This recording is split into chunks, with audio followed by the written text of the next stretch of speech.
Bom dia, doutora Luciana Ribeiro Campos. Bom dia, conselheiro, tudo bem? Tudo Bom dia a todos. bem? Seja bem-vinda. Bom dia. Luciana, transmissão iniciada. Sob a proteção de Deus e de Nossa Senhora Santana, constatada a presença de quórum, declaro aberta a 11ª sessão ordinária, terceira em formato telepresencial, da segunda Câmara do Tribunal de Contas do Estado, transmitida pelo canal do YouTube, TCRN, sessões ao vivo, nesta terça-feira, 12 de maio de 2020. Expediente. Passa a palavra à secretária para a leitura da ata da sessão anterior.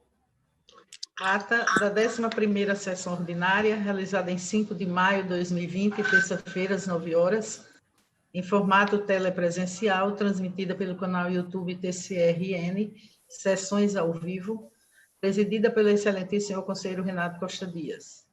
Presentes os excelentíssimos senhores conselheiros Antônio Gilberto de Oliveira Jales, conselheira substituta Ana Paula de Oliveira Gomes e o conselheiro substituto Antônio Ed Souza Santana.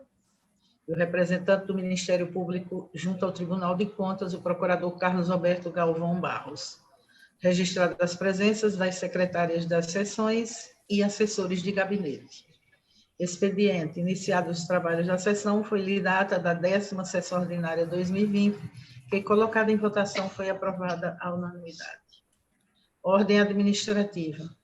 O excelentíssimo senhor conselheiro Renato Costa Dias convocou a excelentíssima senhora conselheira substituta Ana Paula de Oliveira Gomes para atuar na segunda Câmara de Contas em substituição ao excelentíssimo senhor conselheiro Tarcísio Costa. Portaria número 128/2020, GPTCE, no período de 4 de maio de 2020 a 2 de 6 de 2020. Também alegou suspeição no processo 700.916 da Prefeitura Municipal de Lages, de relatoria do excelentíssimo senhor conselheiro substituto Antônio Ed Souza Santana. A sessão foi encerrada às 9h59. É só, conselheiro. Um lindo dia. Em discussão a ata. Em votação. Não havendo nenhum que procedimento de alteração, considero aprovado. Ordem administrativa. A palavra está facultada na ordem administrativa.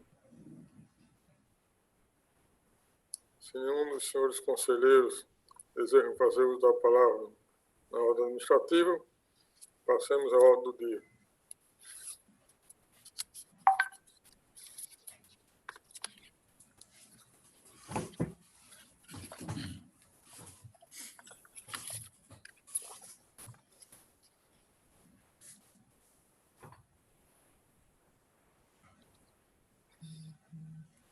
Senhores conselheiros,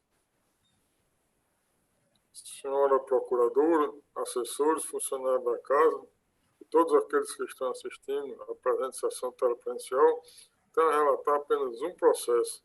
Trata-se do processo 9.065/2018, TCE, interessado Instituto de Previdência do município de Goianinha, RN, assunto: omissão no dever de prestar contas anuais de gestão e exercício de 2017.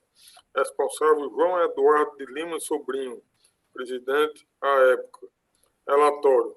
O presente processo de apuração de omissão na remessa a este egrégio Tribunal das Contas anuais e gestão do Instituto de Previdência do município de Goianinha, RN, referente ao exercício de 2017, tendo como gestor responsável o senhor João Eduardo de Lima Sobrinho, em afronta à resolução número 012/2016 TCE, onde, após ampla instrução processual com o devido contraditório e ampla defesa, o corpo técnico, em informação conclusiva número 064/2019 DAI, sugeriu a irregularidade da prestação de contas em análise, com a consequente imputação da penalidade ao gestor à época do Instituto de Previdência do município de Goianinha, em razão do não envio da prestação de contas do exercício de 2017.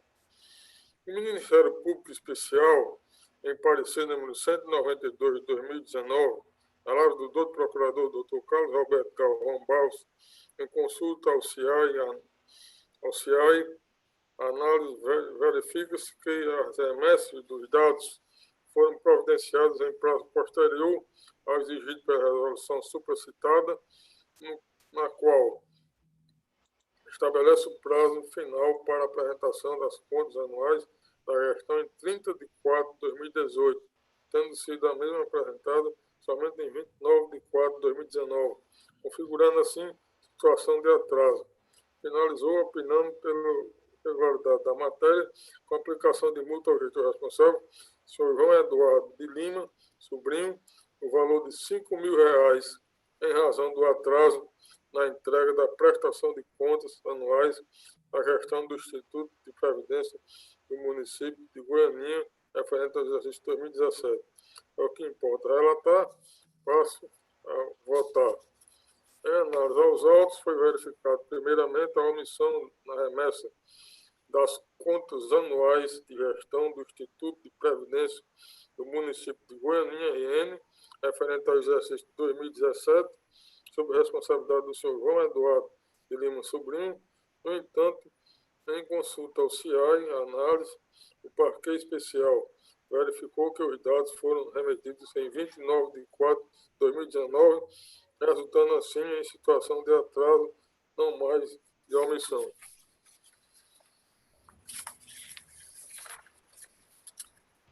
Convém destacar que o gestor tem o dever constitucional de prestar contas com vistas a comprovar a correta aplicação dos recursos públicos, bem como possibilitar a avaliação do adequado atendimento dos interesses da coletividade, onde, no presente caso, o envio das contas anuais de gestão do Instituto de Previdência do município de Goianinha, no exercício de 2017, somente ocorreu em 29 de 4 de 2019, ou seja, depois da citação do gestor responsável, qual seja, de forma intempestiva, uma vez que deveria ter sido entregue até 30 de 4 de 2018, tendo o senhor João Eduardo de Lima Sobrinho, gestor responsável pelas contas, descumprido o que determina a resolução número 012 de 2016.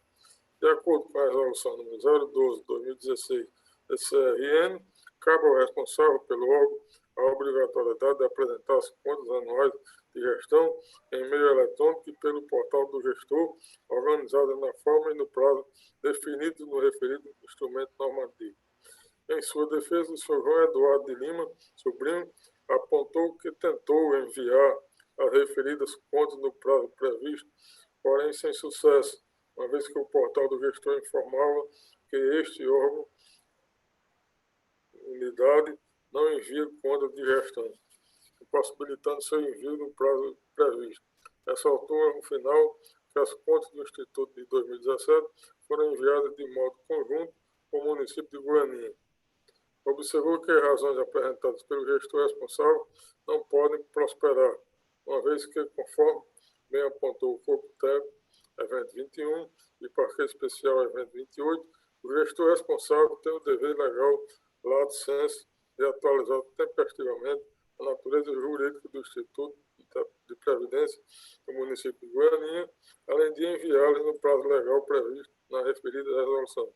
Inclusive, é bom esclarecer que enviar as contas de forma consolidada com as do Poder Executivo, como afirmou o responsável em sua defesa, também não é correto, uma vez que o Instituto de Previdência de Goianinha, à época da prestação de contas do exercício de 2017, já era a autarquia, estando submetido, portanto, à exigência de prestação de contas autônoma nos moldes do artigo 12 da Resolução número 012 de 2016.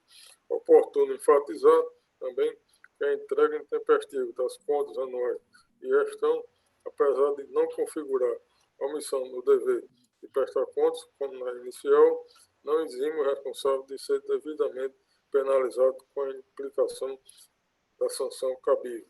Assim, não tendo o responsável apresentado justificativa adequada em sua defesa e as referidas contas terem sido enviadas só depois do gestor ter sido citado pela sua omissão, em 29 de 4 de 2019, quando deveria ser em 30 de 4 de 2018, com atraso de 11 meses, 4 semanas e 2 dias, deve a ele ser aplicada multa com base no artigo 21, inciso 1º, a linha B, parágrafo 2º da resolução 012 de 2016, TCE, no valor máximo de R$ 5.000, uma vez que, conforme o parágrafo 2º do referido artigo, a multa prevista é de R$ 100 por dia de atraso, observado como é o presente caso, o limite mínimo de R$ 1.100 e o máximo de R$ 5.000. É o que importa fundamentar. Faço a conclusão do voto. Sendo assim, concordando com o corpo técnico e com o parecer ministerial especial, voto pela irregularidade da matéria nos termos do artigo 75, inciso 1º da Lei Complementar Estadual 464/2012, com a aplicação da multa no valor de R$ 5.000, previsto no artigo 21, inciso 1º, linha B, parágrafo 2º, da resolução 012/2016 TCE, ao senhor João Eduardo Lima Sobrinho, responsável pelo Instituto de Previdência do município de Guarani, no exercício de 2017, pelo atraso do dever de prestar contas. É como voto, senhores conselheiros, senhora procuradora, não tenho mais processo a relatar, agradeço pela atenção e passo a palavra à conselheira Ana Paula de Oliveira Gomes. Excelentíssimos senhores, bom dia, nada a relatar, grata pela atenção. Agradeço a Vossa Excelência e passo a palavra ao conselheiro Gilberto Jazz.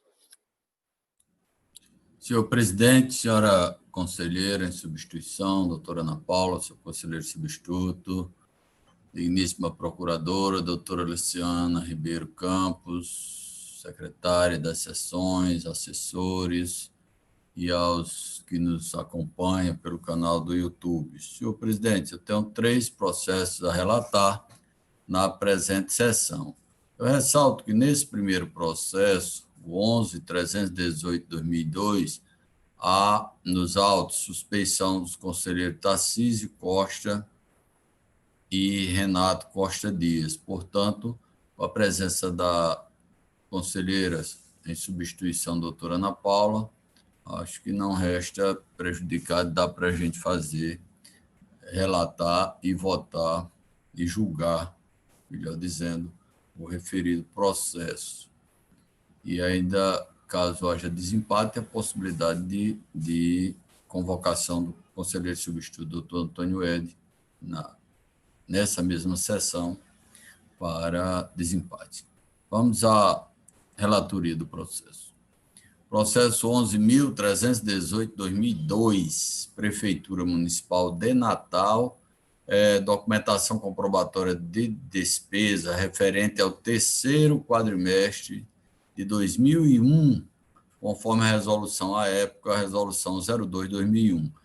A gestora responsável, a senhora Vilma Maria de Faria, tem advogados habilitados no processo, o doutor Marcos César Maurício de Souza Júnior, OAB Rio Grande do Norte 6.068, o doutor Célio Roberto Matias de Santana, OAB 11.099, o doutor Mário Matos Júnior, OAB Rio Grande do Norte 7.292, e a doutora Luciana Medeiros Dantas Girardi, OAB Rio Grande do Norte 13.212.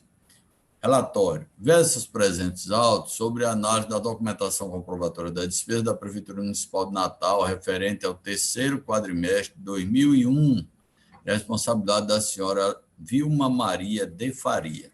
Em análise preliminar, o corpo técnico sugeriu que as contas fossem consideradas irregulares, com a condenação da ordenadora de despesa ao pagamento de multas e ressarcimento ao erário.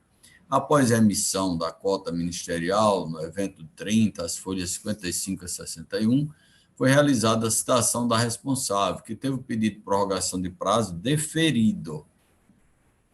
Em seguida, pleiteou a vista dos autos, que foi indeferido pelo então relator. O Ministério Público de Contas, em parecer da lavra do procurador, doutor Luciano Silva Costa Ramos, opinou, então, pela desaprovação das contas com a condenação da responsável ao pagamento de multa e ressarcimento ao erário, além de representação ao Ministério Público Estadual. O feito foi, então, submetido à análise da primeira Câmara, através do Acórdão 1215/2010, julgou as contas irregulares e imputou ressarcimento erário e multa à ordenadora de despesa. Intimada da decisão, a senhora Vilma Maria de Faria interpôs o pedido de reconsideração, alegando, em síntese, cerceamento de defesa e regularidade da matéria.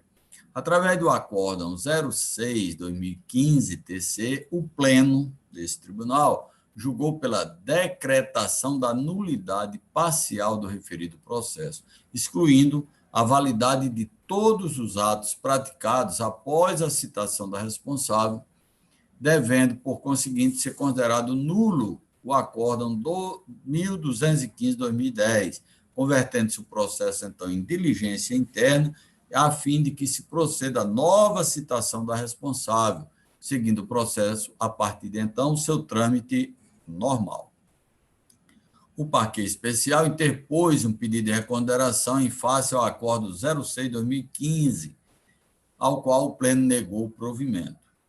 Retomando a marcha processual, o então relator determinou nova citação da senhora Vilma Maria de Faria, que, em peça defensória, suscitou a preliminar da prescrição da pretensão punitiva e, no mérito, alegou a inexistência de irregularidade. Em parecer da lavra do procurador, Dr. Tiago Martins Guterres, o Ministério Público de Contas opinou pela prescrição da pretensão punitiva em relação às irregularidades formais e pelo reconhecimento da iliquidez meritória parcial e pela condenação da ex-gestora ao ressarcimento de valores pagos a título de multas bancárias. No curso do processo, os conselheiros Tarcísio Costa, a folha 217, e Renato Costa Dias, no evento 36, declararam-se suspeitos para atuar no feito. Esse é o relatório. Vamos, então, ao voto. De logo, se faz necessário observar a subsistência de óbice para o prosseguimento da pretensão punitiva em relação às irregularidades de natureza formal, uma vez que o falecimento da senhora Vilma Maria de Faria é fato público e notório e está registrado no sistema desse tribunal. Conforme doutrina e jurisprudência uníssonas e entendimento que também é firmemente seguido por essa casa, os débitos relativos às multas têm caráter personalíssimo, motivo pelo qual devem ser extintos diante do falecimento da responsável, a teor da interpretação que se retira do artigo 5º do inciso 45 da Constituição da República. Dessa maneira, reconheço a extinção da punibilidade em relação às impropriedades formais. Mesma sorte não assiste às irregularidades de natureza material, cujo dever de ressarcimento, a priori, alcança os sucessores da responsável ou do responsável falecido, razão pela qual passo a análise devida. Quando da elaboração da informação técnica 638/2013, o corpo técnico apontou possíveis irregularidades materiais, a ausência de documentação comprobatória de despesas e o pagamento de multas sob saldo devedor. Todavia, transcorridos mais de 17 anos dos fatos, os sucessores da responsável ainda não foram chamados a integrar o processo. Desse modo, a citação do espólio nesse momento afrontaria o princípio constitucional da ampla defesa, revestindo-se de caráter meramente formal e simplista, em razão da dificuldade de se ter acesso aos meios e recursos inerentes à defesa.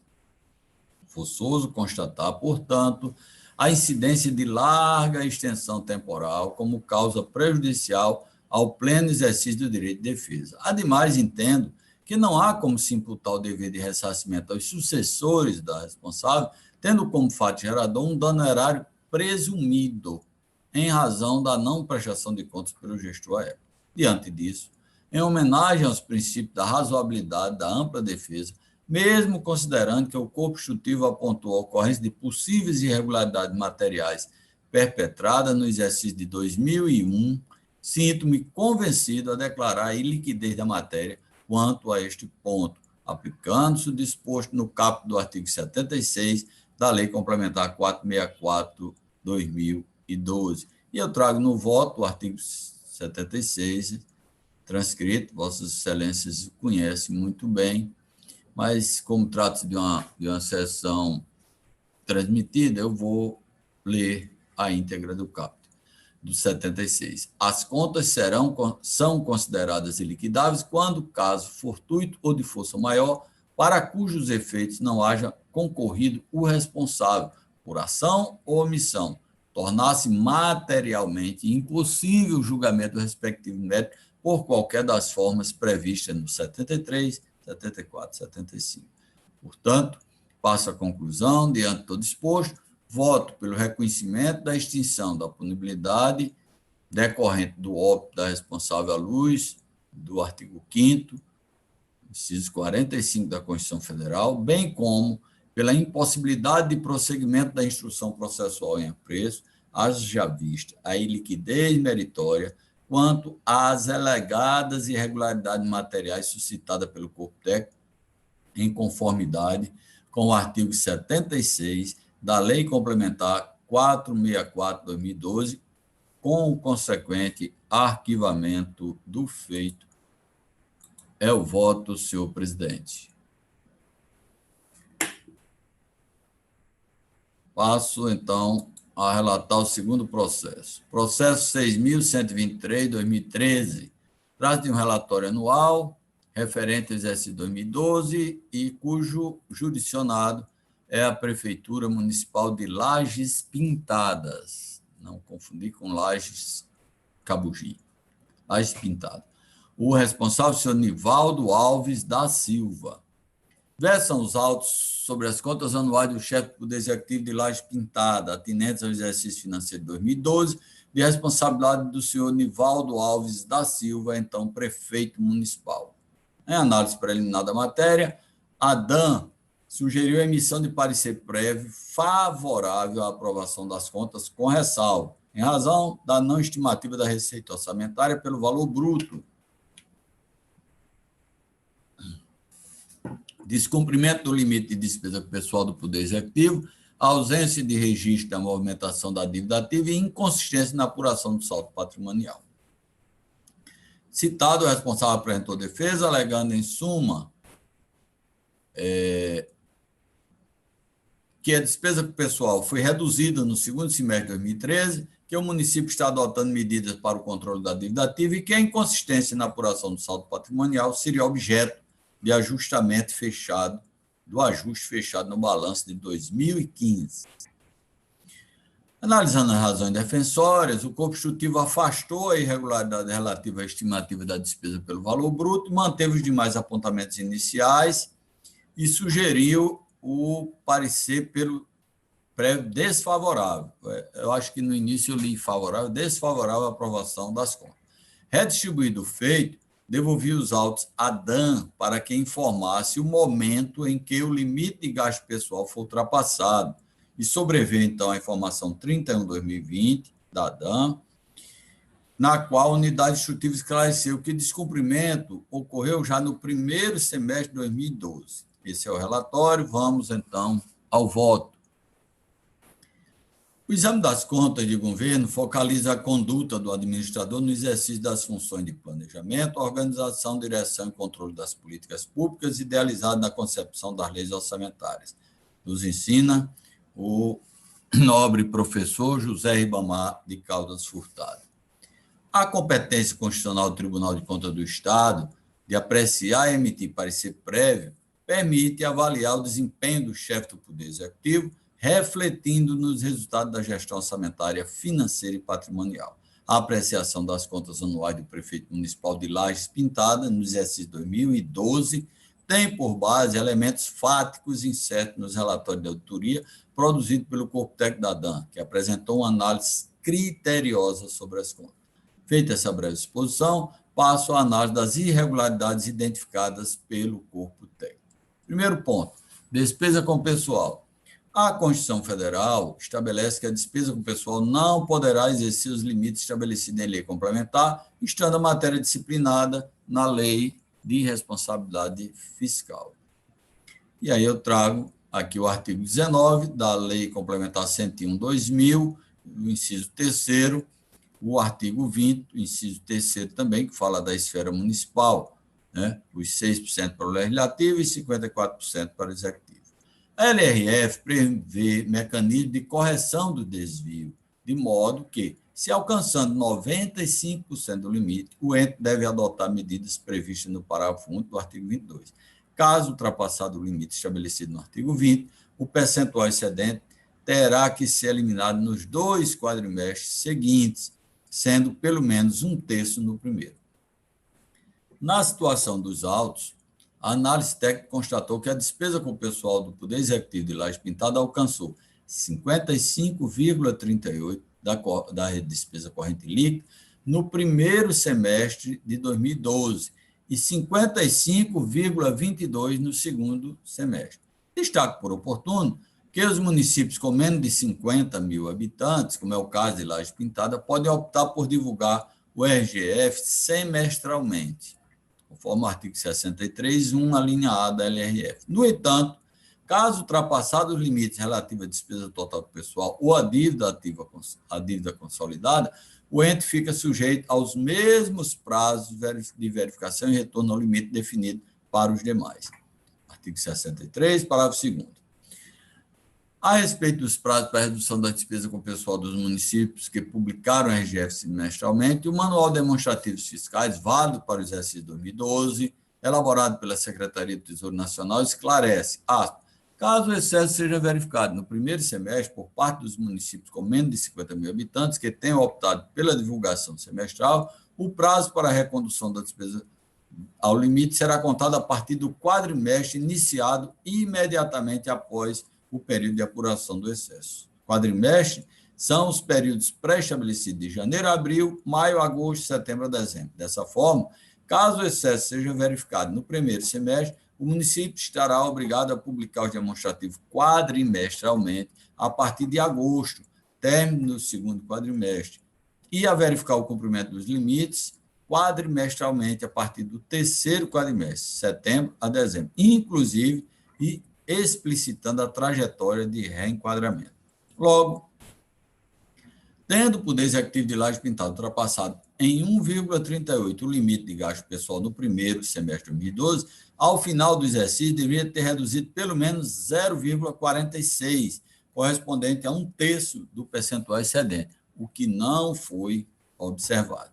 Assim, forçoso concluir pelo descumprimento dos preceitos constitucionais e legais que regem a despesa pessoal, razão pela qual esta irregularidade será considerada para emissão de parecer prévio desfavorável à aprovação das contas. Segundo ponto, dívida ativa. A dívida ativa representa os créditos da Fazenda Pública de natureza tributária e não tributária, ou não, exigido pelo transcurso do prazo para pagamento, inscrito na forma da legislação própria, após apurada a sua liquidez e certeza. Conforme previsto no artigo 11 da LRF, a instituição, previsão e efetiva arrecadação de todos os tributos da competência constitucional do ente da federação constitui requisitos essenciais da responsabilidade da gestão fiscal.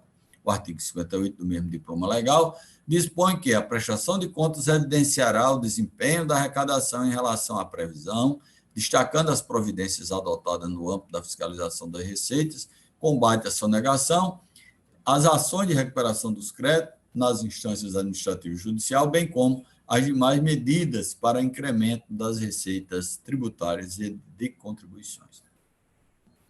Diante dessas considerações, forçoso reconhecer a importância que o legislador conferiu à arrecadação da receita, notadamente quando veda a realização de transferências voluntárias para o ente que não instituir e prevê arrecadar todos os impostos de sua competência. Na prestação de contas sob exame, o corpo técnico destacou que o município de Laje Pintada não adotou providência para o registro da movimentação dos valores a receber da dívida ativa. Nas suas razões defensórias, ofertadas em junho de 2015, o gestor alegou que, no tocante ao item 13.1, o município está tomando as devidas providências, ou seja, já foi implantado o sistema de atualização para cadastro de imóvel, cobrança de IPTU e, como consequência, a inscrição da dívida ativa dos inadimplentes.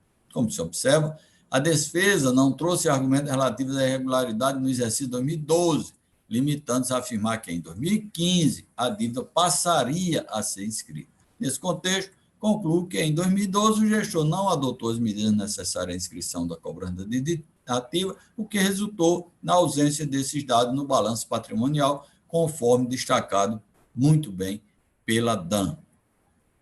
Tendo em vista que a adoção posterior de providência para o registro e arrecadação da dívida ativa não afasta a omissão verificada no exercício 2012, filia-me ao entendimento da DAN para considerar que esta irregularidade na emissão do parecer prévio.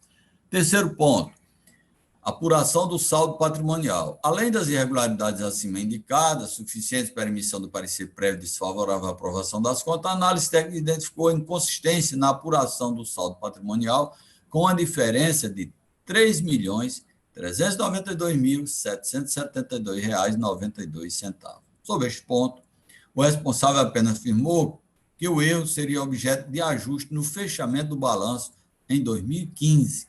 Esta propriedade demonstra a baixa qualidade das demonstrações contábeis, pelo que entendo adequado emitir recomendação para que o atual gestor do ente, para que este adote as medidas necessárias à sua melhoria.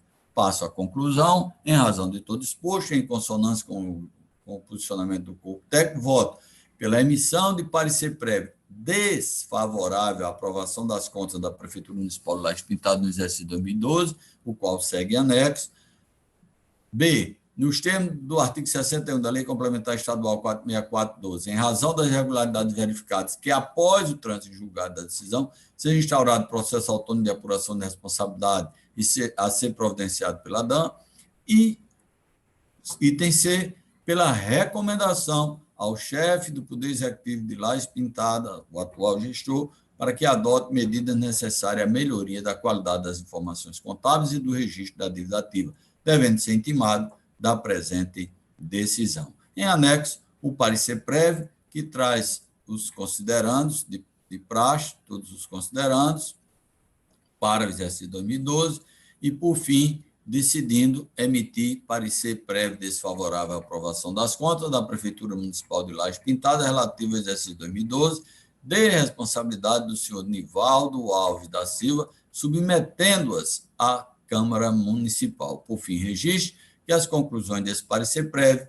não excluem o julgamento por este Tribunal de Contas das contas individualizadas de responsabilidade dos ordenadores de despesa e demais responsáveis por dinheiros e bens e valores públicos. É o voto, senhor presidente. Tenho mais um processo a relatar. Processo 15.105/2002, desta feita, a Prefeitura Municipal de Upanema, uma representação, situação funcional das prefeituras, tem dois gestores responsáveis, o senhor Amarildo Martins Tavares e o senhor Jorge Luiz Costa de Oliveira. Relatório. O presente processo foi instaurado a partir de representação do Ministério Público de Contas, que noticiava possíveis irregularidades no quadro funcional da Prefeitura Municipal de Upanema. Após a realização de diligências que não foram satisfatoriamente atendidas, a primeira Câmara determinou a execução de inspeção especial através do Acordo 835/2005, a qual foi realizada e resultou na elaboração do relatório 14/2007.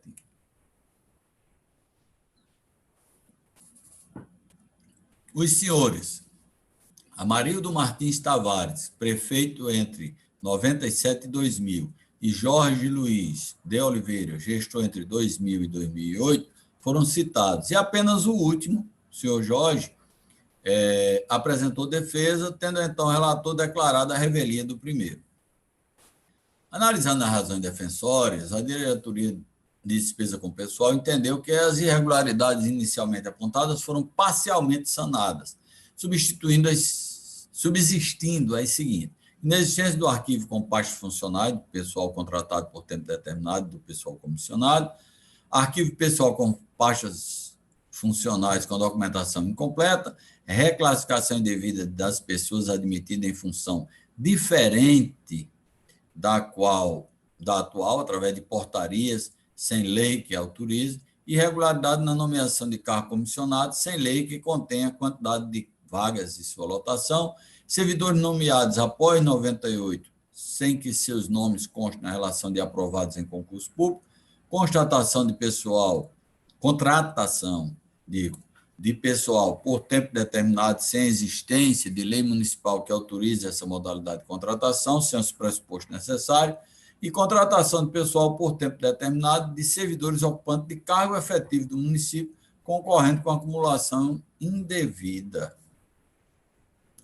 O Ministério Público de Contas, em parecer da lavra do doutor Tiago Martins Guterres, opinou pelo reconhecimento da prescrição decenal em relação às irregularidades ocorridas no exercício de 89 a 2001. Sugeriu os seguintes encaminhamentos: desmembramento parcial da matéria, para que os casos de reclassificação funcional, acumulação de cargos, contratação sem concurso público, sejam analisados individualmente em autos apartados. Adoção de medida cautelar determinando a rescisão sumária dos contratos temporários e a exoneração de servidores comissionados cujos vínculos com o poder público não tenham sido devidamente disciplinados por lei. E desaprovação da matéria, condenando o senhor Jorge Luiz Costa de Oliveira ao pagamento de multa por cada uma das contratações temporárias e nomeações para os cargos comissionados desprovidos de precedente regulamentação legal. Estado a se manifestar sobre a viabilidade técnica do desmembramento suscitado pelo parquê, o corpo técnico da DDP entendeu que o longo lapso temporal, aliado à incidência da prescrição, a dinamicidade da folha de pagamento e a expressiva alteração da realidade fática da Prefeitura de Ipanema, inviabiliza o aprofundamento da instrução de novos processos. Não obstante, sugeriu a aplicação de multa ao senhor Amarildo Martins Tavares pelo descumprimento de diligência e a emissão de recomendação ao atual prefeito para que proceda à correção das irregularidades que remanescem no quadro pessoal da municipalidade. Redistribuído o feito a este conselheiro, foi determinada a oitiva do Ministério Público de Contas, que em cota lavrada pelo procurador doutor Ricardo César Coelho dos Santos, apenas reiterou o parecer ministerial anterior. Esse é o relatório. Passo, então, senhores, ao voto. Primeiro ponto, a competência do tribunal. E eu chamo a atenção aqui, antes de adentrar na questão meritória, quis salientar que a competência desse tribunal para julgamento das contas de gestão, que o prefeito figura como ordenador de despesa, decorre de 71.2 e 75 da Constituição Federal, combinado com 53.5 da Constituição do Estado, artigo 1º, 2 e 25 da Lei Complementar 464/12. Faço também, senhores, vou fazer uma leitura mais dinâmica acerca de que não há prejuízo da competência fiscalizatória a partir da decisão proferida pelo STF. E como se denota, a expressa dicção da tese com relação apenas à questão do artigo 1º, inciso 1, a linha G da Lei Complementar 64/90. Permanece, pois, intacta a competência dos tribunais de contas para o exercício de sua competência fiscalizatória e para eventual imputação de sanções aos responsáveis em virtude do descumprimento da legislação pertinente à boa administração dos recursos. Nesse contexto, eu falo da Resolução 31/2018 do TCE, que dispõe sobre a sistemática de julgamento dos processos de conta em que o prefeito figura como ordenador de despesa, adotando recomendação da Atricom, do artigo 2º da Resolução 31/2018, dispõe sobre a apreciação do mérito desse processo e diz que culminará a comissão de um acórdão para julgamento de parecer prévio. Eu trago aqui, transcrito no voto, de conhecimento de Vossas Excelências, e finalizo esse ponto, considerando que o presente processo trata da análise de irregularidade nos quais o prefeito figura como ordenador. Ao final, além da lavratura do acordo, a esta Câmara emitirá parecer prévio. Feita essa breve exposição, vamos à análise devida. O primeiro ponto que eu vou analisar é a prescrição. Preliminarmente, eu acolho a proposição manifestada pelo corpo técnico pelo parquê, vislumbra a inviabilidade de aplicação de sanções pecuniárias pelas irregularidades que ocorreram até o dia 6 de abril de 2002, dada a incidência da prescrição decenal, a aplicação direta do 170 da Lei 464/12, que também eu trago aqui a literalidade no voto. vê-se que o marco temporal para incidente da aludida modalidade previsional consiste no início de vigência da destacada lei, né? E aí, óbvio. Embora, volto eu, a inspeção em loco tenha sido realizada em 2007, a fiscalização identificou irregularidades que remontam o período alcançado pela pressão decenal, notadamente aquela relacionada à nomeação de servidores ocorrida em 99, 2000 e 2001. Assim, entendo que é imperativo aplicar a prescrição da pretensão punitiva relativa aos fatos transcorridos no período anterior a 6 de abril de 2002.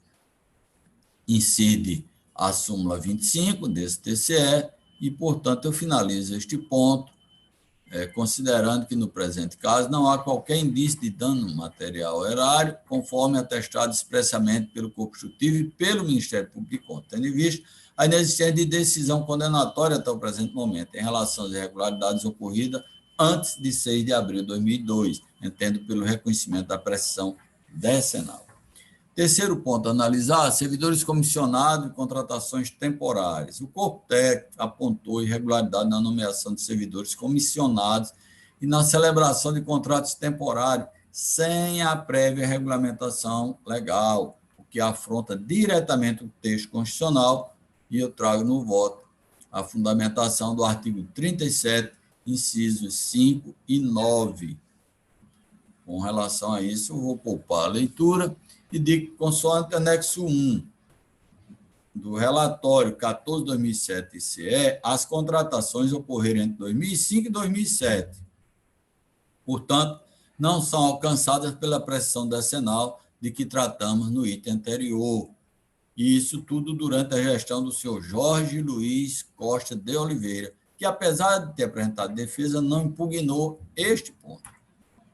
Assim, não havendo nos autos indicação de qualquer circunstância que possa ter limitado ou condicionado a conduta do gestor, conforme a LINDB, resta caracterizada a regularidade passiva de aplicação de multa nos termos do artigo 102.2, a linha F da Lei 121/94, que era a lei vigente à época. Ainda sobre o tema, o Ministério Público de Contas sugeriu a adotação de medida cautelar determinando a rescisão sumária de contratos temporários e a exoneração de servidores comissionados do Poder Executivo de Upanema. No entanto, digo eu,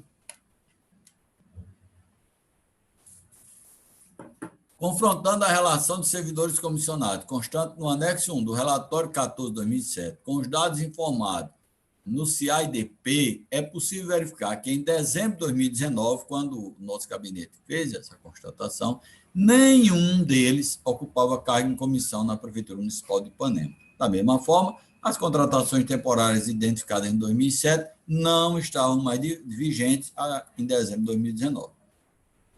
Essas constatações, aliadas ao decurso de mais de 10 anos da inspeção, afastam o fomo boniuris e o perigo in mora necessários à adoção de medidas acautelatórias. No entanto, diante da possibilidade da existência atual de impropriedades relacionadas a contratações temporárias de servidores comissionados e considerando a inviabilidade de se perpetuar a instrução do presente feito, a meu ver, deve ser emitida recomendação ao atual gestor municipal para que adote medidas necessárias a sanar eventuais irregularidades. Além disso, o tribunal deve atuar visando o controle atual da gestão, pelo que entendo adequado recomendar à DDP que considere as irregularidades constatadas nos presentes autos como possíveis pontos de verificação em futuras auditorias realizadas no âmbito do Poder Executivo de Upanema.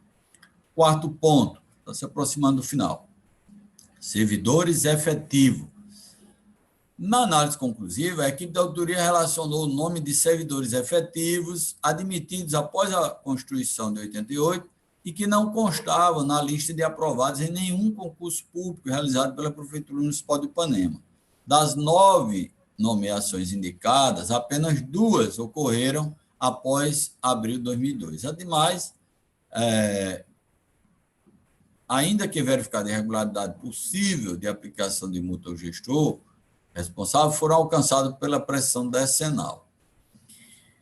razão pela qual não serão apreciadas para este fim. Em relação às duas admissões remanescentes, os quais sejam Antônia Emília de Medeiros, em 23 de maio de 2003, e Leiliane Scherles Freire, em 17 de 2 de 2003, verifico que a defesa constou cópias autenticadas de relações aprovadas em concurso público, nas quais consta o nome das atuais servidoras, comprovando que as nomeações decorreram, sim, de aprovação em concurso público, razão pela qual entendo pela não aplicação de multa ao gestor. Por outro lado, visando analisar a sugestão ministerial de desmembramento parcial da matéria, procedemos, obviamente, no nosso gabinete, ao CIADP, Prefeitura Municipal de Ipanema, 2019, mês de dezembro, confrontando a relação de servidores efetivos, cuja admissão foi questionada no relatório 14/2007 CE,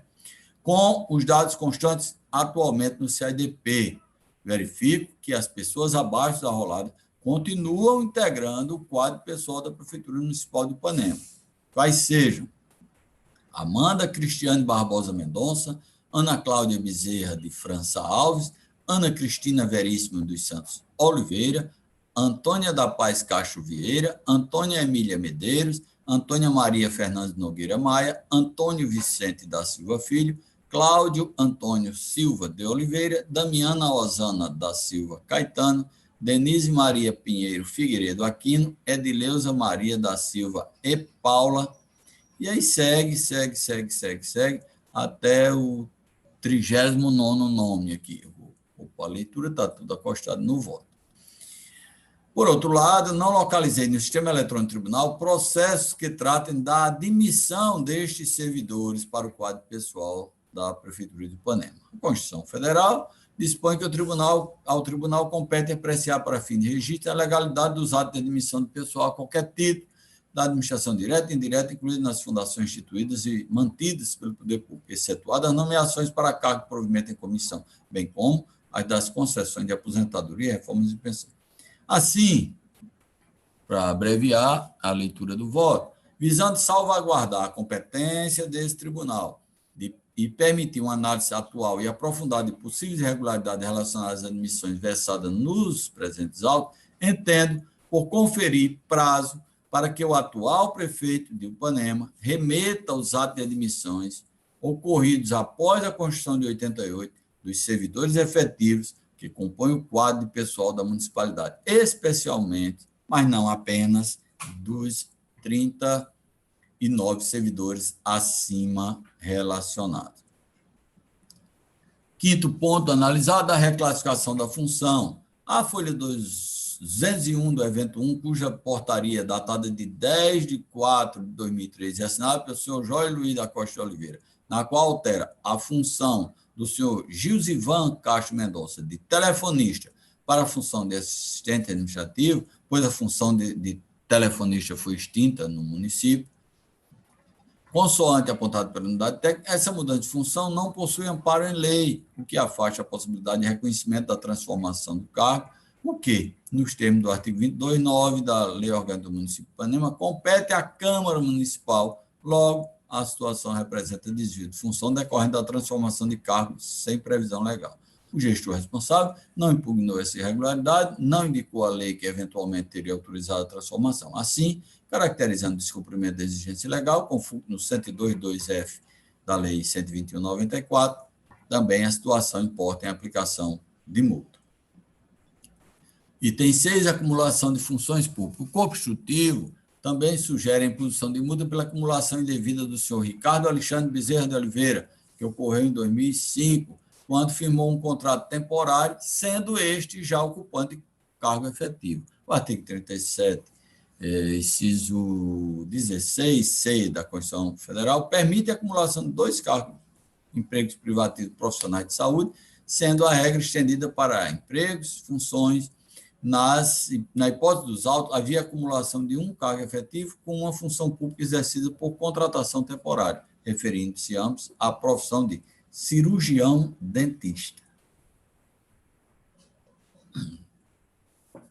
Tratando-se de exercício de profissão de saúde regulamentada por lei, a priori caberia a acumulação, fazendo-se necessário analisar a compatibilidade de horário, já que cada um dos vínculos exigia 40 horas semanais. Em sede de defesa, o gestor responsável não apresentou qualquer argumento ou documentação referente à acumulação de funções pelo senhor Ricardo Alexandre Bezerra de Oliveira. Em tese, não tendo o gestor se cumprido do ônus de comprovar a compatibilidade do horário, haveria uma presunção de dano horário. No entanto, não há nos autos qualquer informações acerca da efetiva duração do contrato temporário e da remuneração paga ao contratado, o que inviabiliza a quantificação do dano e, decorrido mais de 10 anos da ocorrência dos fatos, não vislumbro nenhuma possibilidade de reabertura da instrução apenas para esse fim. No contexto, sinto-me convencido a declarar a iliquidez da matéria quanto a este ponto, aplicando o caput 76 da Lei 464/12. No outro vértice, destaco que a multa imposta no item 3 do voto abrange todas as contratações temporárias pelo gestor, senhor Jorge Luiz de Oliveira, caracterizando bis in idem uma eventual imposição de multa por esta contratação. Ponto 5. Ausência de documentos. A prefeitura, o relatório de autoria também indicou que em 2007 as partes funcionais dos servidores do Ipanema encontravam-se incompletas, faltando documentos pessoais, exames médicos, termo de posse e declaração de bens. A ausência deste documento inviabiliza a verificação da legalidade das contratações, pois não há como se analisar o cumprimento de todos os requisitos legais para a posse. Assim, nos termos do 102.2F, concluo, aí sim, pela aplicação de multa pelas inconsistências identificadas.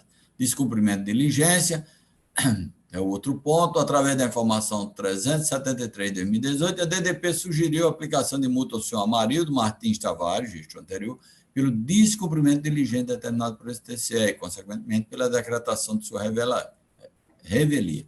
Analisando os autos, compõe o presente processo, consultando o sistema tribunal, administrativo, comunicação processual, verifico que não foi determinada qualquer diligência a ser cumprida pelo senhor Amarildo, para quem só foram encaminhados expedientes citatórios. Ele foi citado, não foi em nenhum momento determinado cumprimento de diligência. A despeito dessa diferença entre citação, intimação notificação, eu trago aqui o 45, 1, 2 e 3 da nossa lei orgânica. Como se observa, no dispositivo transcrito, a citação e a notificação não se confundem. No processo de conhecimento, a citação destina a cientificar o responsável, oportunizando a apresentação de defesa, enquanto a notificação é utilizada para determinar a diligência, conferindo um prazo para a adoção das providências. Assim, não havendo descumprimento de diligência por parte do senhor Amarildo Martins, entendo que descabida a aplicação de multa. Vamos à conclusão. Diante de todo exposto, no sentido de reconhecer como matéria prejudicial de mérito a incidência da pressão da pretensão punitiva disciplinada no 170 da Lei Complementar 464/12, em relação às irregularidades de natureza formais ocorridas antes do dia 6 de abril de 2002. B. Quanto à acumulação indevida de carro, reconhecer a iliquidez da matéria nos termos do 76 da Lei Orgânica desse Tribunal. C. Aplicar as seguintes penalidades ao senhor Jorge Luiz Costa de Oliveira nos termos do 102.2F da Lei Complementar 121/94. Multa de R$ 500 pela admissão de servidores comissionados sem prévia regulamentação em lei, multa de R$ 500 pela celebração de contratos temporários sem previsão legal, multa de R$ 500 em razão da reclassificação de cargos sem amparo legal.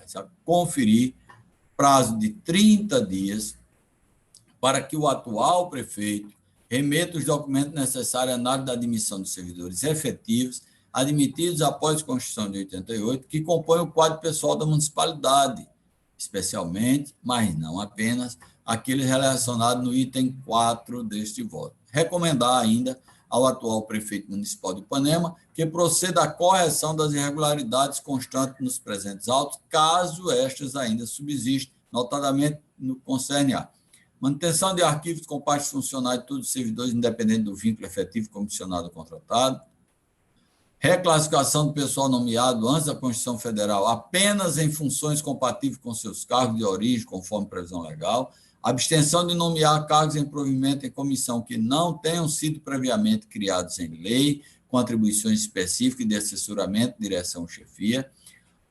Abstenção de realizar contratação temporária por excepcional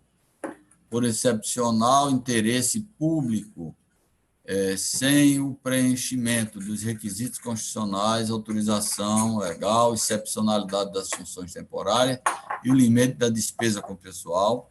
E, por fim, recomendar a DDP deste tribunal que considere as constatações presentes nos autos no planejamento de futuras auditorias no âmbito da Prefeitura Municipal de Ipanema. E, enfim, emitir parecer prévio para instrumentalizar o julgamento pela Câmara Municipal exclusivamente para fins do artigo 1º, inciso 1, a linha G, da Lei Complementar 64/90, com a redação dada pela Lei 135/2010, nos termos da Resolução TCE 31/2018. Senhor presidente, embora longo, era o voto que tinha a proferir na presente sessão e não tem mais processo.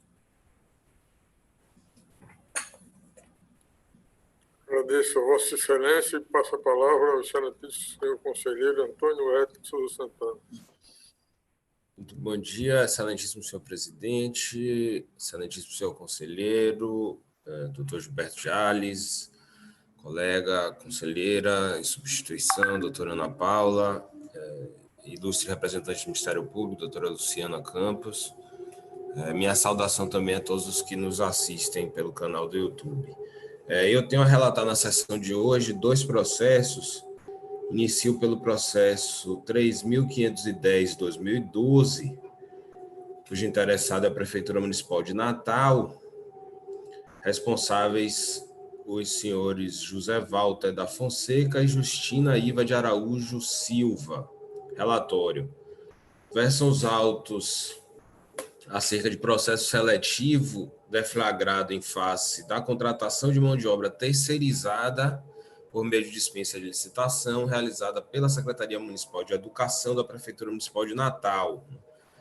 O processo tem origem na informação seletiva prioritária 005/2012 do Corpo Técnico da Diretoria de Controle Externo da Administração Municipal, onde se relata que em 19 de março de 2012 foi noticiado por um jornal local a contratação emergencial de pessoal através de empresas de locação de mão de obra para o exercício das funções de assistente de secretariado, técnico administrativo, motorista, auxiliar de cozinha, auxiliar de serviços gerais, agente de limpeza e porteiros da rede municipal de ensino. Diante disso, foram expedidas diversas notificações, tendo sido reunidos os documentos relativos às contratações emergenciais realizadas no âmbito da unidade.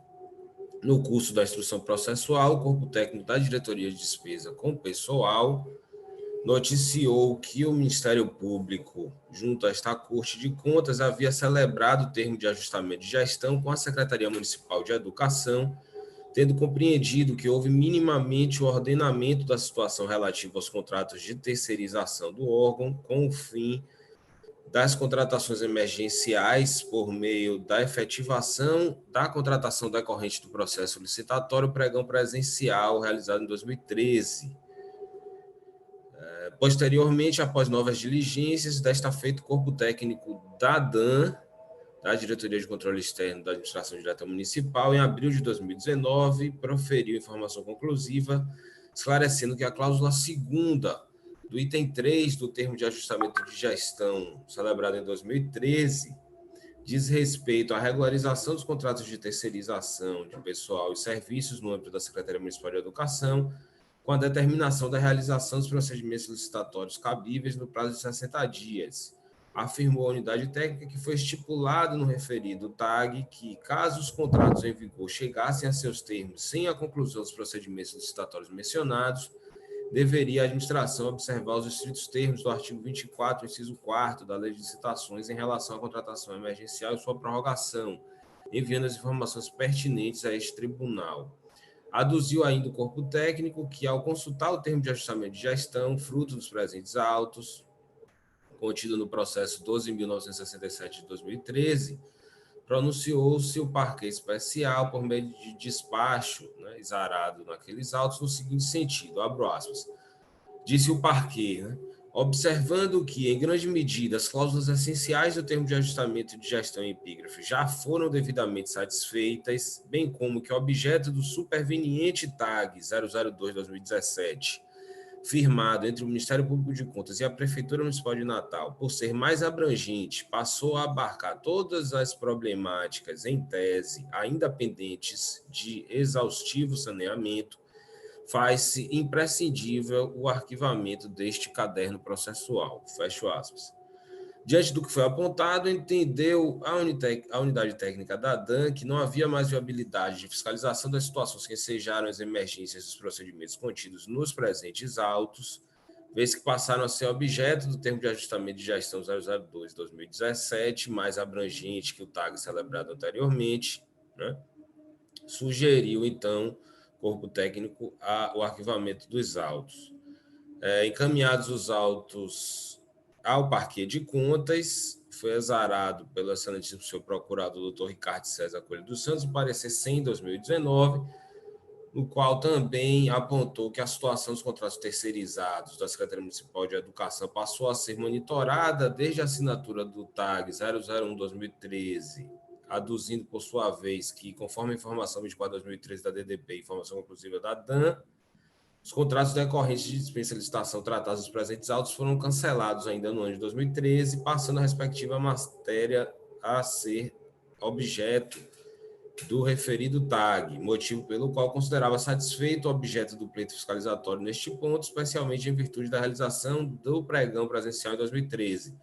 Aduziu ainda que a situação em apuração foi abrangida pelo segundo TAG celebrado, no caso em 2017, o qual, inclusive, subsidiou o pleito do parquê pelo arquivamento do processo 12.967/2013, tendo o ajuste mais recente passado a disciplinar todas as problemáticas que se encontrariam em tese pendente de saneamento. Diante disso, pugnou pelo arquivamento do presente feito, sem julgamento de mérito, com fundamento no artigo 71 da Lei Orgânica.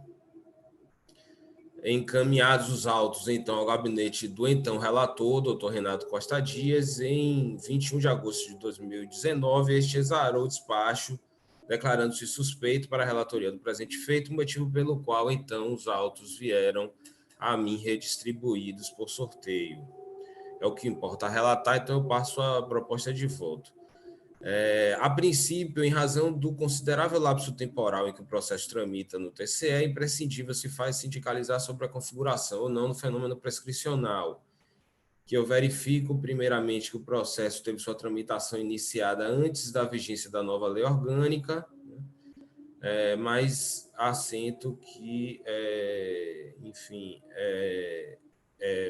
já pacífico o entendimento no âmbito deste tribunal da possibilidade do reconhecimento, né, da incidência da prescrição a processos cuja tramitação se iniciou antes mesmo da vigência da nova lei orgânica. Assento aqui que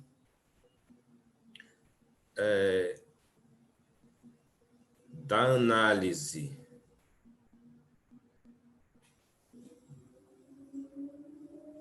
registro ainda aqui que incide também nos autos, né, o entendimento sumulado por esta Corte, súmula 27, quanto à previsão dos marcos interruptivos, né, da contagem do prazo prescricional. E aí trago aqui detidamente todos os marcos interruptivos da contagem do prazo prescricional que incidiram nos autos. Elenco aqui todos esses marcos, peço venham para dispensar suas excelências da leitura, estão postos aqui na fundamentação. E digo percebo, pois, que a prescrição quinquenal aplicável aos presentes autos não restou configurada, consoante demonstrado acima, sendo que o maior lapso temporal ocorrido entre um marco interruptivo e o outro foi de pouco mais de 4 anos. Ademais, verifiquei que no decorrer da instrução processual deste feito, houve a celebração de 2 termos de ajustamento de gestão que abrangeram o objeto do presente processo, o TAG 001/2013 e o TAG 002/2017. esse segundo celebrado após o arquivamento do primeiro processo. Registrado aqui esse segundo TAG em 2017, cuja última movimentação ocorreu em 21 de fevereiro de 2020, fato que mantém o curso do prazo prescricional suspenso a teor do que dispõe o artigo 113 da Lei Orgânica, combinado com o artigo 330 do Regimento Interno. Superada a questão preliminar, eu passo, então, a análise do restante da matéria de mérito. Noticia-se no caderno processual inicialmente a existência de 3 termos de dispensa de licitação, datados de 29 de fevereiro de 2012, 15 de março de 2012, e um outro também, também celebrado em 2012. Né? São 3 contratos de dispensa que tiveram como contratados a Clean Locação de Mão de Obra, a CM3 Construções e Serviços Limitada e a empresa Límpia Recursos Humanos Limitada. A partir das referidas dispensas, verifica-se que foram celebrados a contratação por todos esses contratos emergenciais com vigência inicial de 2 meses, utilizando a administração pública da exceção esculpida no artigo 24, inciso 4º da Lei de Licitações, que trata da possibilidade de dispensa de licitação nos casos de situações emergenciais ou de calamidade pública. Eu trago aqui a transcrição do dispositivo da lei, peço venha para dispensá-los da leitura. Frisa-se por oportuno que também consta dos autos a deflagração de processo licitatório, no caso pregão presencial 15.026 de 2011, para a realização das referidas contratações, que tinha sido agendado inicialmente para 28 de dezembro de 2011. Ocorre que o referido procedimento licitatório foi impugnado pela empresa Interbrasil Representação e Serviços de Mão de Obra, tendo, então, sido necessário o reaprazamento da sessão para 2012. Diante de tais fatos, compreendo que houve inicialmente a necessidade de contratação emergencial pelo período compreendido entre março de 2012 e abril de 2012, vez que o procedimento licitatório não pôde ser concluído, tendo sido, inclusive, exarado, em 23 de fevereiro de 2012, parecer favorável ao pleito de dispensa de licitação por parte da assessoria jurídica do órgão. Eu trago aqui transcrição dos trecho do parecer em que fica, né, assentado, de fato, a adequada motivação para a celebração desses contratos emergenciais em razão da impossibilidade da conclusão do processo licitatório. Né? Aponto por oportuno que nos referidos contratos celebrados com dispensa de licitação, que teriam vigência entre março e abril de 2012, também constava a previsão de que a vigência dos contratos deveria ser antecipada mediante rescisão quando da assinatura do contrato resultante do pregão presencial, né, após a sua conclusão. Ademais, analisando a situação das dispensas de licitação perpetradas, verifiquei ainda que em abril de 2012 a Interbrasil impetrou ainda mandado de segurança com pedido liminar, tendo o pleito sido deferido, suspendendo-se a sessão de abertura do pregão que havia sido postergada para abril de 2012, né, por força dessa decisão judicial. Então, digo que, diante do quadro fático apresentado, no que se refere aos contratos celebrados com dispensa de licitação, reputo que não houve irregularidade por parte do gestor da Secretaria Municipal de Educação à época, vez que agiu pautado pelo interesse público na necessidade da manutenção dos profissionais dos postos de trabalho, objetivando dar continuidade às atividades desenvolvidas na Secretaria Municipal de Educação e nos centros municipais de educação infantil. Cumpre ressaltar, outro sim, que o processo licitatório iniciado ainda em 2011 prosseguiu sub júdice, sendo proferida a sentença de mérito no mandado de segurança em maio de 2012, denegando a segurança, o que, em tese, possibilitaria a continuidade do procedimento licitatório, inclusive porque os embargos de declaração interpostos pela empresa impetrante foram julgados improcedentes. Contudo, houve ainda a interposição do recurso de apelação contra a citada decisão no mandado de segurança, que foi recebido com efeito suspensivo, consoante certidão de publicação da decisão aqui referenciada nos autos, um dia antes da nova data prevista para a realização do pregão, que dessa vez estava agendada para junho de 2012. Né? Em razão disso, não foi realizada nova sessão, sendo plausível o entendimento de que, como a liminar foi revogada no âmbito da sentença atacada pela apelação, conhecida com efeito suspensivo, o certame deveria seguir suspenso. Foi o argumento utilizado para, enfim, motivar a suspensão dessa nova sessão, que inviabilizou mais uma vez a conclusão do processo regular de contratação. Durante o trâmite processual, foi constatada ainda a publicação de 3 novas dispensas de licitação, idênticas às que haviam sido já antes celebradas, justificando a Secretaria Municipal de Educação que se tratariam de prorrogações por mais 4 meses dos contratos emergenciais decorrentes ali dos processos que nós já inicialmente referenciamos. Né? De fato, os termos de dispensa de licitação acostados aos autos relativamente aos novos processos são praticamente idênticos às primeiras dispensas, havendo uma pequena diferença no valor mensal da contratação concernente a um desses contratos. Mais uma diferença insignificante, de R$ 1.407.000 para R$ 1.405.000 e fração.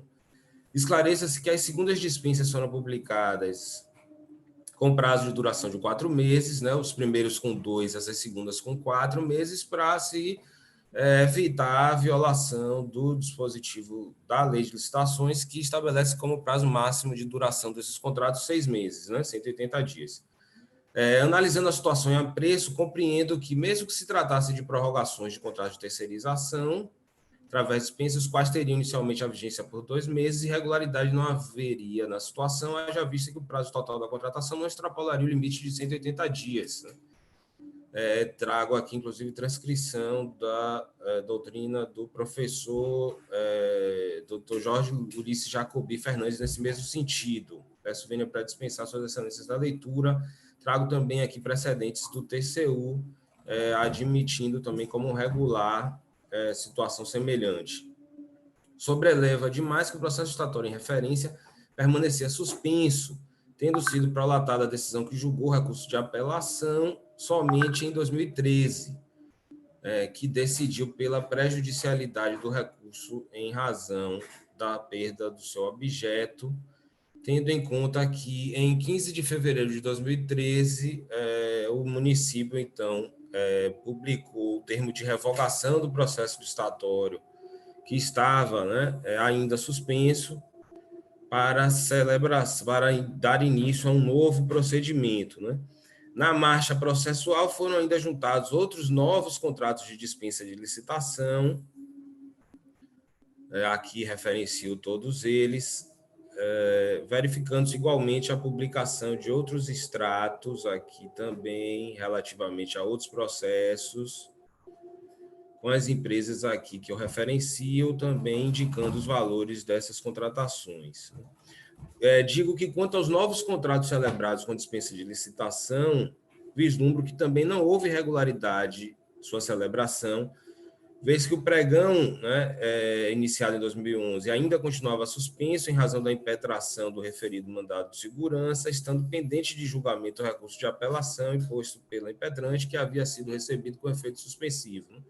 Neste pórtico, compreendo também que, em face da proibição de prorrogação dos contratos emergenciais celebrados com dispensa de licitação por prazo superior a 180 dias, o secretário municipal de Educação, à época, realizou novos contratos de dispensa, o que fez pelo prazo de 180 dias, prazo máximo de vigência de acordo com o estatuído no artigo 24, inciso 4º da Lei de Licitações. No que se refere aos novos termos de dispensa publicados em 2013, relativos a novos contratos, também não vislumbrei irregularidade, tendo em vista que o pregão presencial ainda permanecia suspenso. Né? Cabe aduzir que eu ainda aqui indico... Um momento...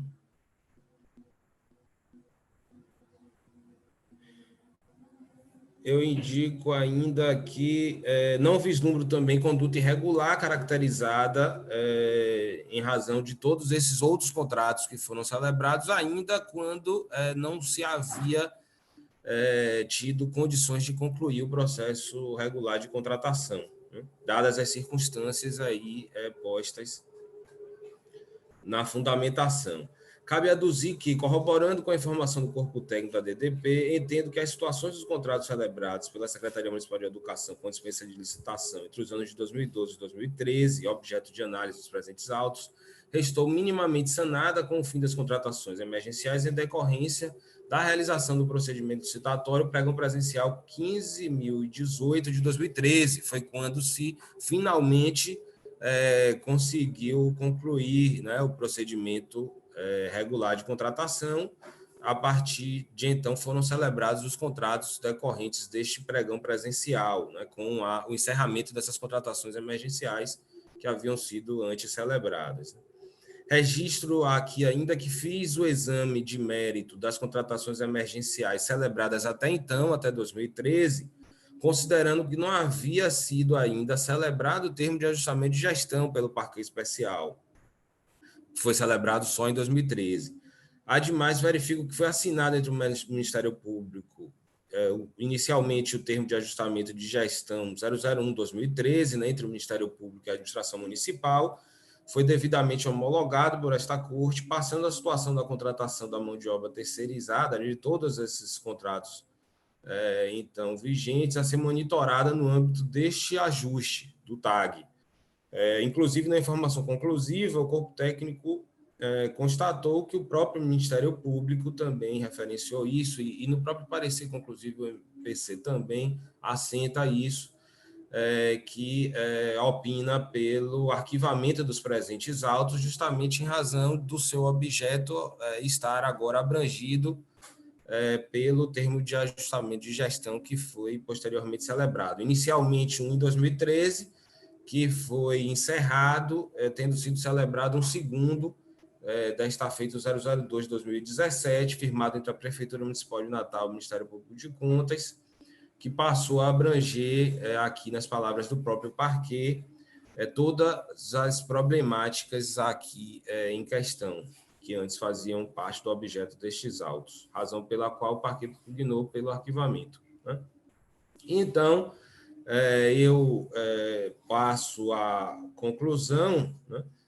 Concordando com o corpo instrutivo e com o parecer do Ministério Público, eu proponho o arquivamento do presente feito, até o que dispõe o artigo 71, combinado com o artigo 90, inciso 1º da Lei Orgânica, pelos fundamentos aqui antes explanados. É a primeira proposta de voto que eu tinha a apresentar, Excelência. Como voto, o conselheiro Dona Gilberto de Oliveira Gales. Acompanha, senhor presidente, acompanha na íntegra o voto. Com voto, a conselheira Ana Paula de Oliveira Gomes. Em substituição ao conselheiro Tarcísio, decano deste Tribunal de Contas, acompanho o conselheiro substituto. Como estou suspeito, aprovado por unanimidade.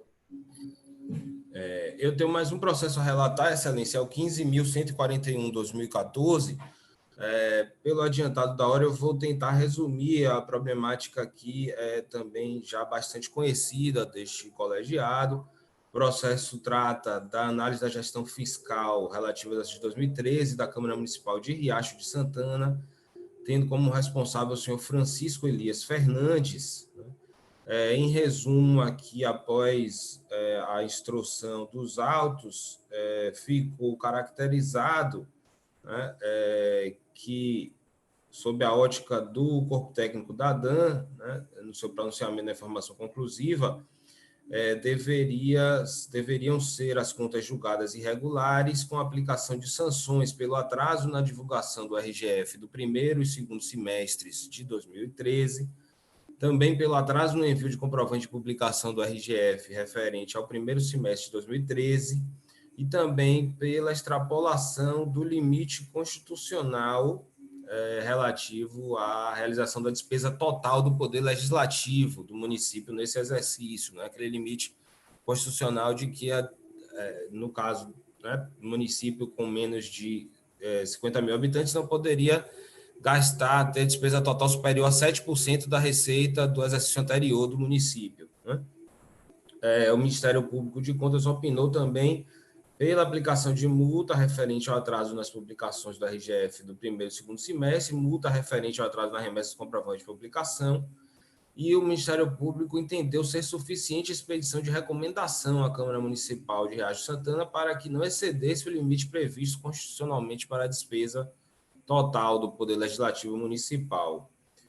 Então, vieram os autos ao meu gabinete, havia ocorrido um erro na indicação relativa à citação, eu encaminhei os autos ao corpo técnico para confirmar, de fato, quem seria o responsável. O corpo técnico confirmou que o responsável é mesmo o senhor Francisco Elias Fernandes, né? No documento de citação a citação havia sido endereçada ao senhor Adelino Silvestre da Costa, porém eu reconheci que não havia qualquer nulidade, considerando que o responsável correto, o senhor Francisco Elias Fernandes, apresentou a defesa, o que, enfim, afasta qualquer nulidade, né?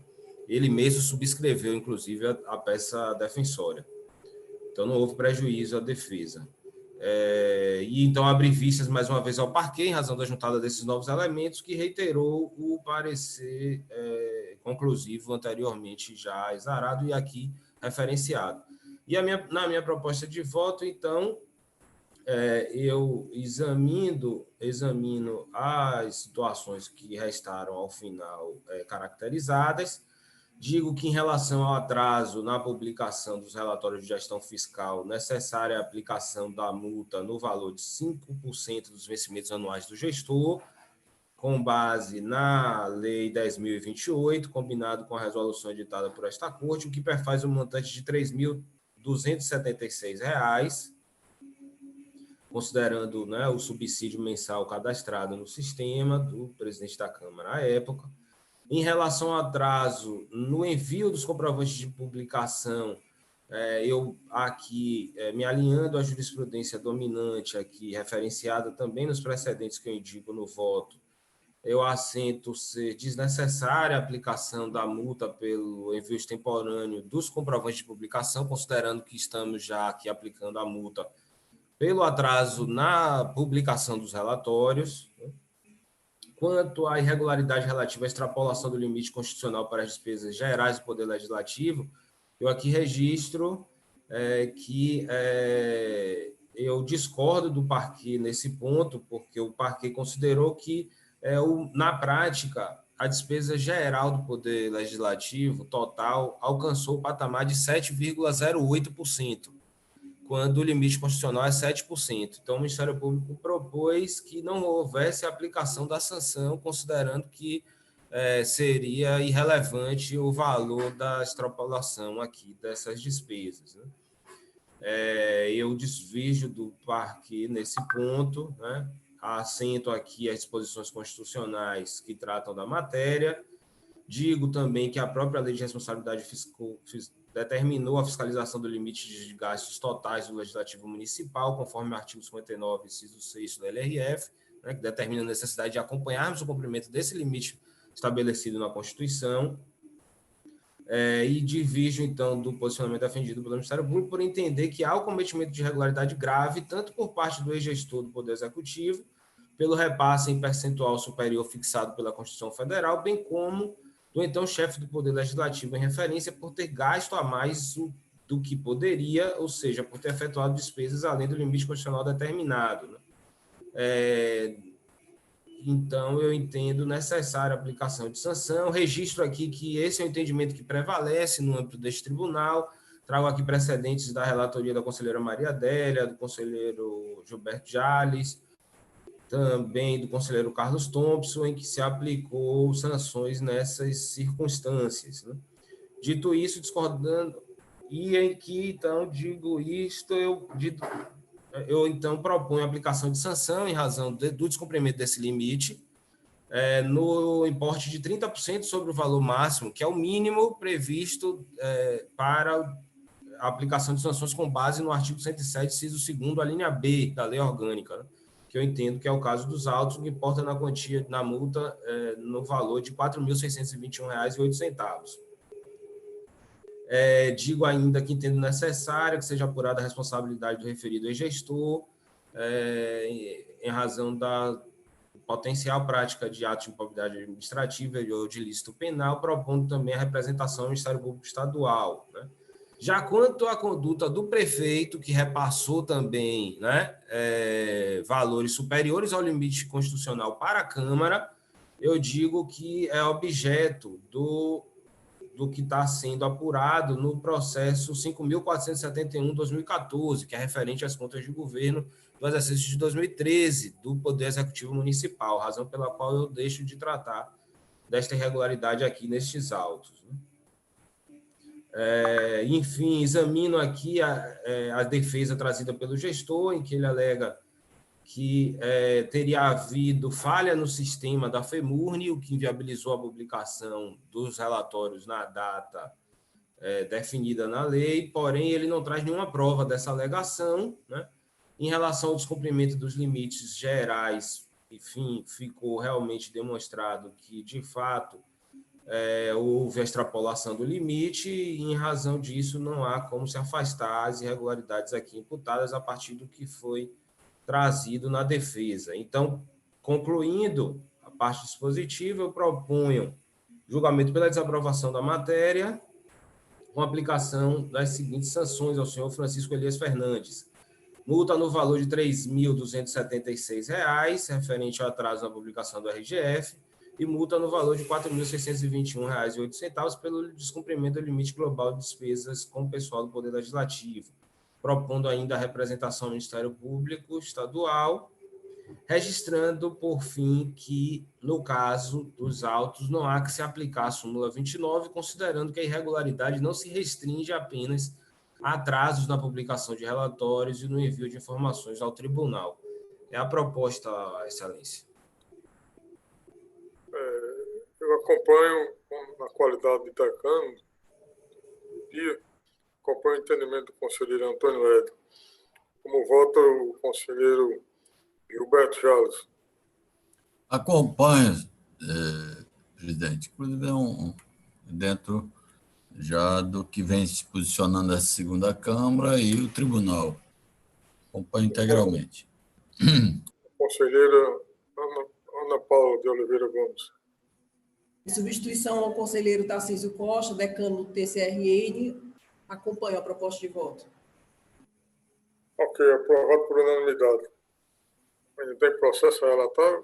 Não, Excelência, sou grato pela atenção. Nada mais havendo tratado, declaro encerrada a 11ª sessão ordinária da terceira Câmara, terceiro em formato telepresencial, da segunda Câmara do Tribunal de Contas, convocando na próxima terça-feira, dia 19 de maio de 2020, memorável regimental. Está encerrada a sessão. Agradeço a todos.